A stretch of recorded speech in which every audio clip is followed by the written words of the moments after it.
As a personal trainer and online fitness coach, I get tons of questions about everything fitness related on a daily basis. The one that I get asked the most of is how much calories you should eat for fat loss or for mass gain. But before I get into that, I just want to make one thing clear first, because I think it's important for you to know that every individual will have different target base, like your height, weight, age, body fat percentage, and current activity level. Whether you're a professional athlete with high activity level or just a sedentary person, there are a few methods available to find out your calorie requirements. But before we get into that, I just have to say that there's no method is going to be 100% accurate. It's impossible for anyone else to know your exact energy expenditure up to the last calorie. So don't stress yourself about it. We're getting an educated that can estimate your daily calorie requirements, which makes a good starting point. I'm providing a simplest way here, of which are quick and easy and fairly accurate. Step number 1, find out your maintenance calories. This is the first thing you need to do. Here's how this works. First, step on the scale and find out your total body weight. And in this example, we will use a 160-pound guy. We just need a good guide to work with here, just enough calories to support our BMR or basal metabolic rate, activity, and muscle growth. Next, get a good estimate of your body fat percentage. There's a lot of ways you can do this. You can use body fat calipers or body fat chart as a visual or DEXA scan. This is just a comparison guide to help you estimate your body fat percentage. The good news is that you don't need to be 100% accurate in measuring your body fat percentage.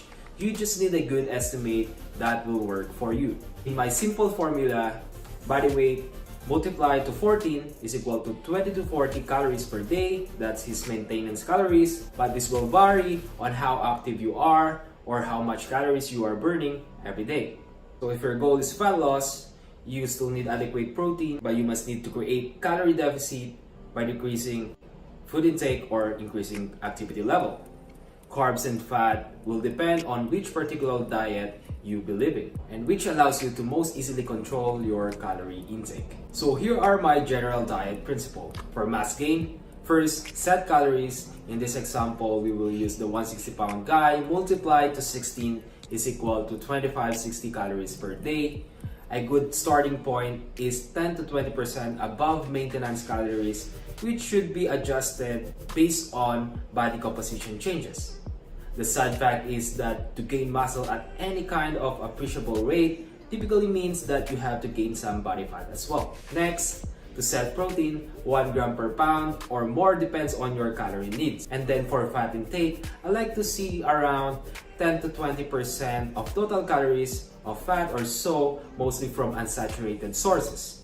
Then for carb intake, the rest of the calories, if you believe in glycemic concept index, stick with lower GI food most of the day but higher around training.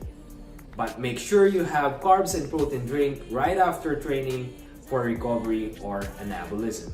Then for fat loss, to set calories, we will use the 160-pound guy again multiplied to 12 is equal to 1920 calories per day. A good starting point is 10 to 20% below maintenance calories, which should be adjusted based on body composition changes. Ideal is 1 to 2 pound fat loss per week. Of course, this depends on your starting body fat. You lose more fat if you start out fatter, and you have to slow fat loss as you get leaner to prevent muscle loss. Set protein intake again 1 gram per pound or more depending on your calorie need. Then to set fat intake, again 15 to 25% of total calories or so, as this tends to be satiating and decrease hunger.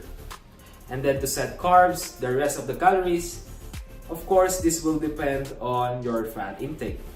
If you are just absolutely sure that you gain better for 1.5 gram per pound of protein, but make sure you are getting enough calories from carbs and fat, that excess protein isn't just using as an energy source. So that's how you calculate your calories in just simple way. But again, this is just an estimation of your calories. You still need to track your progress if you want to lose fat or gain mass.